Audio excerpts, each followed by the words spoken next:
everybody. Welcome to the Healing Place Daily Devotionals. We're so glad you joined us. We are looking at the names of God. And this week, we are actually in Genesis chapter 22, and we're looking at Yahweh Yireh. The Lord is our provider. And it says this in verse 6. It says, "So Abraham placed the wood for the burnt offering on Isaac's shoulders." That's important. I want you to underline that. "While he himself carried the fire and the knife. As the two of them walked on together, Isaac turned to Abraham and said, 'Father.' 'Yes, my son,' Abraham replied. 'We have the fire and the wood,' the boy said, 'but where is the sheep for the burnt offering?' Abraham says this in verse 8. He says, 'God will provide a sheep for the burnt offering, my son.' Abraham answered. It says, and they both walked on together." So looking at this story, this is a very famous story. Maybe you've heard it before, and it's the story of God calling Abraham to sacrifice his son. And his son literally embodied his entire future. God had given Abraham a promise over 25 years earlier that he would have a son, and through that son would be a great nation would come forth.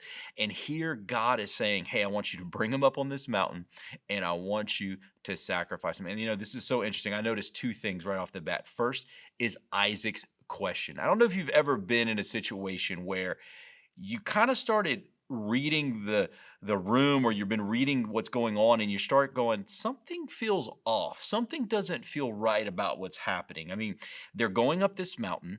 They've got literally everything they need for a sacrifice. They're going up the mountain. They've got the fire. They've got the wood. And he's like, Dad, quick question, just, a logistical question here. Where's the sacrifice? Apparently, Abraham had not told Isaac exactly what was going to be happening here, and that Isaac was supposed to be the sacrifice.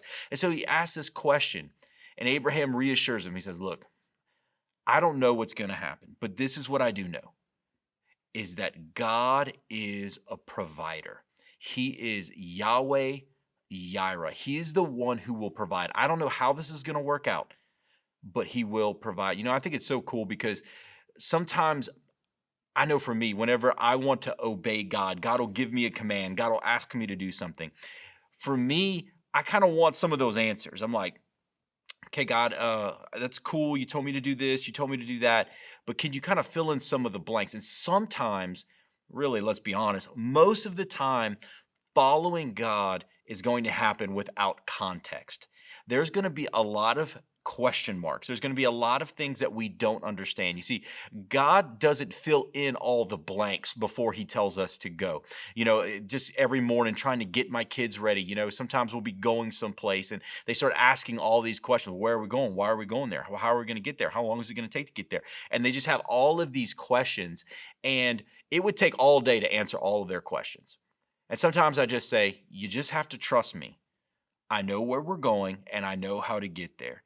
And so for us as believers, we've got to trust our Heavenly Father. Say, "You know what, God, you told me to do it. I don't know what it's going to take. I don't know all the things that are going to happen, but I know you're going to be there and you're going to provide." So we see Isaac's question, but here what I love is Isaac's willingness. Sometimes when we think about this story, I know in the past I've kind of imagined Isaac being like a little child, like 5 years old.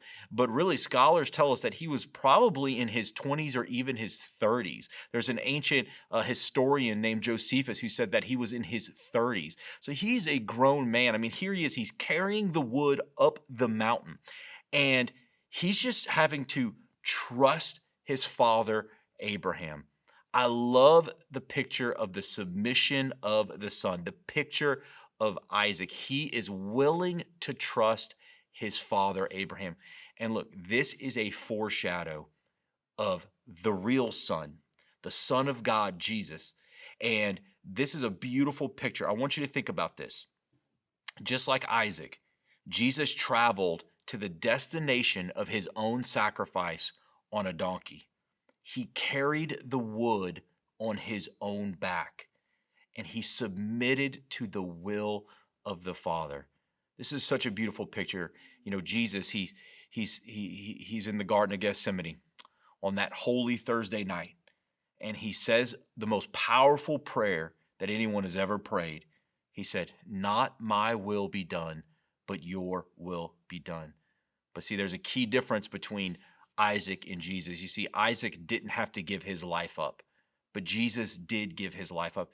And Isaac didn't know what was going to happen. Jesus knew exactly what was going to happen. He knew that he was going to suffer and lay down his life for us. So, two quick application points here. One, has God ever asked you to do something that didn't make sense at the time? Maybe he didn't give you all the information. Maybe right now God is calling you to do something. He's giving you a command and he's not giving you the context to the command. I challenge you. Trust Yahweh Yireh. He is your provider. He's going to take care of you. And then the second is this.